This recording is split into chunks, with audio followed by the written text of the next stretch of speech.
Hello guys, welcome to the channel. I hope everyone is doing well. Today I'm gonna talk about two self-made billionaires, Mr. Elon Musk and Mr. Gautam Adani. All right, and how they became billionaire. Before I begin the topic, I just want to mention that I give free astrology consultations. If you are interested, you can find the information in the description box.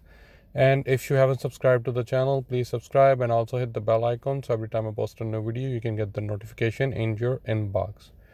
All right, let's get to the topic.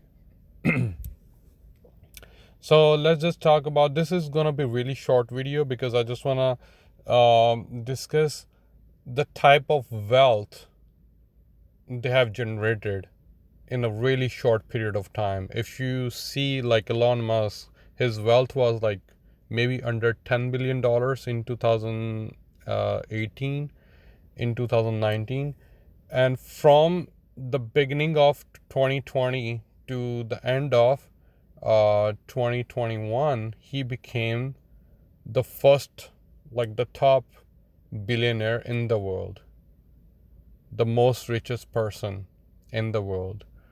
And same thing happened with Mr. Andani as well. He, he was standing at, I think, $5 billion net worth at the beginning of 2020. And then within 2-3 years, he became the richest man in Asia. And right now, he's standing at number 4. And soon he will probably surpass Renault as well and become the second most richest. Even Jeff Bezos become the second most richest person. So, but there is like one huge difference between their wealth. Okay, one became wealthy because of Rahu Mahadasha, and I'm gonna discuss about Rahu and Ketu as well. And the other one became billionaire after Ketu Mahadasha. Okay, so this lecture is going to be short but really interesting lecture. So if you look at Elon Musk's chart, he has Rahu and Mars sitting in his 11th house. As soon as he entered Rahu Mahadasha, he became a billionaire. Okay, and it is sitting with Mars. Mars is your authority. Okay, and also Mars is the energy of first house and 8th house in the original zodiac belt sign. So what he became, his personality got so enhanced over time, especially like in the past couple of years, that he could move stock exchange all over the world. One tweet from Elon Musk, stock exchange is going up. Another tweet from Elon Musk, stock exchange is going down. So just because of Rahu and Mars, as I already mentioned in my lot of previous videos, that Rahu act as magnifying glass. So Mars makes you an authoritative figure, okay, because of the first house energy. So he became an authoritative figure across the globe, okay. And Rahu and Mars sitting in 11th house, in his 11th house, then 11th house is all about incoming gains. And Mars is also the energy of 8th house. So another reason not to be scared of 8th house, because 8th house is other people's money. Okay, so there are two houses of a stock exchange in the birth chart, 5th and 8th. 8th is also house of lottery. Okay, so if you have like strong 8th house and 5th house, means you can, I don't want to suggest gambling, But any speculative business, like stock exchange, gambling, um, movie, like invest in movies as well, because it is like some type of speculative business as well. You're not really sure if people, like public, is going to like your movie or not. So eighth house. So Mars, you know, uh, is activating not just his first house, also eighth house, and Rahu in 11th house, getting he's getting money from all over the place. Okay, but there is huge difference between Adani and Elon Musk. I'm gonna discuss this at the end of my video.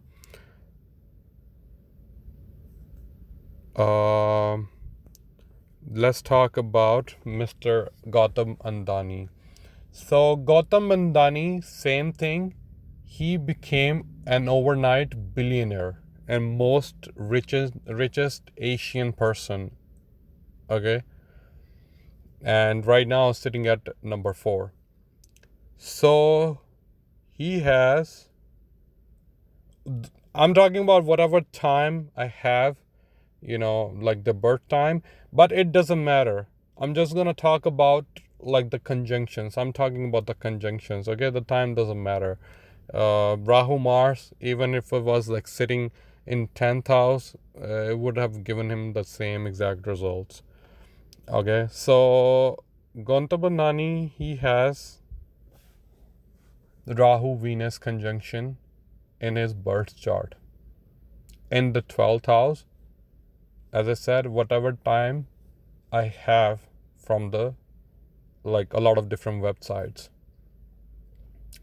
So as you all know, first there is Ketu Mahadasha for 7 years, and then we have Venus Mahadasha for 20 years. Okay, so as soon as he ended with Ketu Mahadasha. So what is Ketu Mahadasha? A lot of people are scared of Ketu Mahadasha, but Ketu, wherever it is sitting, it is going to push you beyond your limits. That's all it means. Okay, so it's going to push you beyond your limits to teach you a lesson, to make you a greater person. And you're gonna, after Ketu Mahadasha, you're gonna emerge as a like pioneer, strong, really strong person. So Ketu, during the Ketu Mahadasha, he was probably feeling very self-isolated. Okay, and his probably things were not working according to him, and like he was just very frustrated with the situations that he had in his hands. But as soon as he entered Venus Mahadasha, and that was like in 2018, if I recall it correctly, he entered Venus Mahadasha in 2018, and that's when he started generating wealth, because Venus is cash money in your birth chart. Venus is the energy of second house and seventh house in the original zodiac belt sign. Okay, so second house means your bank balance, the money you keep in your savings account, and also the money back in the days that you keep in your safety deposit box, okay, or safe lockers or something. So second house also the accumulated wealth, like jewelry, assets, okay, prize bonds. So, and seventh house all about business as well, not just marriage. Always say seventh house is the energy of business as well. Okay, any type of dealings you're doing, contracts. And now Rahu is sitting with Venus. Again, Rahu is acting as magnifying glass. So for the next 20 years, or as I said, like 2018, so the next, like you can say 16, 17 years, he's going to generate enormous wealth because Rahu is enhancing, doing magnifying uh, his cash flow. Okay, so that's why he became the billionaire. Now the question is, who's going to keep his wealth for generations?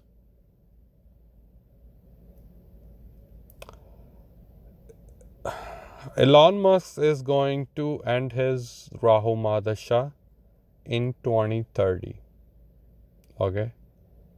And Gautam Adani has just started his Venus Mahadasha. But that's not the important thing. I mean, the question is who's going to keep his wealth and who's going to pass his wealth to his second generation. So Rahu, there is a thumb of rule for Rahu Mahadasha. So if you have like Rahu, like really great Rahu Mahadasha, you became a king in your social network. Yeah, it is Rahu Mahadasha that it can make you a king in your society. Okay, most of the overnight stars you see, they went under Rahu Mahadasha and they became like overnight celebrity. Okay, but the type of fame you get from Rahu is not going to sustain. Okay, it's not stable because Rahu is a smoky planet. So whatever Rahu is generating, it's not going to last forever. So thumb of rule again, if you have great Rahu Mahadasha, then you're going to have really bad time during Jupiter Mahadasha. Okay, because during Rahu Mahadasha, you were thinking that you're invincible, nobody can touch you. And now Jupiter is coming to teach you a lot of great lessons and you're not gonna like them. Okay, even though Jupiter is the most benefic planet, and it doesn't matter, even Jupiter is sitting in your luck house. For Elon Musk, Jupiter is sitting in 9th house. And if you don't pay attention and if you don't know this rule, then you're just gonna say, oh, after like Rahu Mahadasha, Elon Musk is gonna become legend, or he's going to become spiritual, or he's going to become like teacher or something. No. After Rahu Mahadasha, after 2030, he's probably going to lose all his wealth, or a big chunk of it. Okay, a big chunk of it he's going to lose. You will see that, unless he knows a really good astrologer, a guru, who can get him through this, like after 2030. Okay, because, and again, if you have Rahu Mahadasha like giving really tough times, then Jupiter Mahadasha is going to be really good for you. Same like Shah Rukh Khan. So he became Shah Rukh Khan during Jupiter Mahadasha. And before he became the celebrity, everybody knows that Shah Rukh Khan had a really difficult time. He lost his father, he lost his mother, his sister. I think he only has one sister. His only sister, like got mentally ill, mentally depressed. So the whole world was collapsing around him. But as soon as he entered Jupiter Mahadasha, he became the king of Bollywood. Okay, so remember this rule about Rahu Mahadasha and Jupiter Mahadasha. If you have good Rahu Mahadasha, then you're gonna have bad, I mean not bad but difficult Jupiter Mahadasha. Okay, and if you have bad Rahu Mahadasha, means a lot of like struggles, a lot of like stress, especially because Rahu again smoky planet, so it gives you more stress. Maybe the problem is not there. Maybe you're just overwhelmed by the problems. Okay. On the other hand, because Ketu always give you like frustrations. Okay, because it is trying to teach you something. And that is why Ketu Mahadasha is really small, because during those years, you're going to learn, you're going to push yourself. So if you're introverted, okay, then it is teaching you to become extroverted, because you need to stand, especially if you have a Ketu in Leo sign. Ketu during Ketu Mahadasha, it is going to push you beyond your limits, whether you like it or not, because you need to work on your personality to become the leader of the like community, or Leo means king, become the leader of the nation. Okay.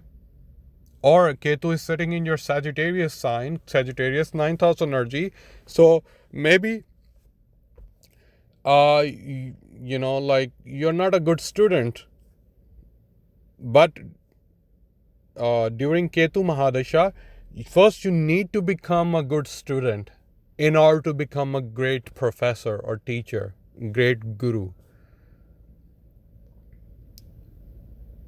So Ketu Mahadasha is always like 95% of the time, it is like going to teach you. But Ketu teachings are not just, like straightforward. It is going to first give you exam, just like life. First going to give you exam, and then it's going to teach you. First, it's going to throw you in the water, and then it's going to teach you how to swim, not the other way around, not like baby steps. So it's going to, just like if you know like parasailing, so first it's going to push you, and then in the air, when you're in the air, it's going to teach you how to work with the parachute. Okay, so that is Ketu Mahadasha. But after Ketu Mahadasha, Venus Mahadasha is like, as you can say, 80% of the time it is good financially. Okay, it doesn't matter if wherever Venus is sitting, but financially you're gonna have good times. Okay, so Gautam Adani is going to sustain his wealth and is going to pass on his wealth to his other generations, because he already has passed the exam of Ketu, and that's why he came into Venus Mahadasha. Okay, so there's a huge difference between Rahu and Ketu. Okay, all right, I hope you guys like this video, and if you like it, please hit the like button, and also subscribe to the channel and share this video with your families and friends. And if you're interested in the free astrology questionnaire or any consultation, you can find the information in the description box. All right, take care and have a good one.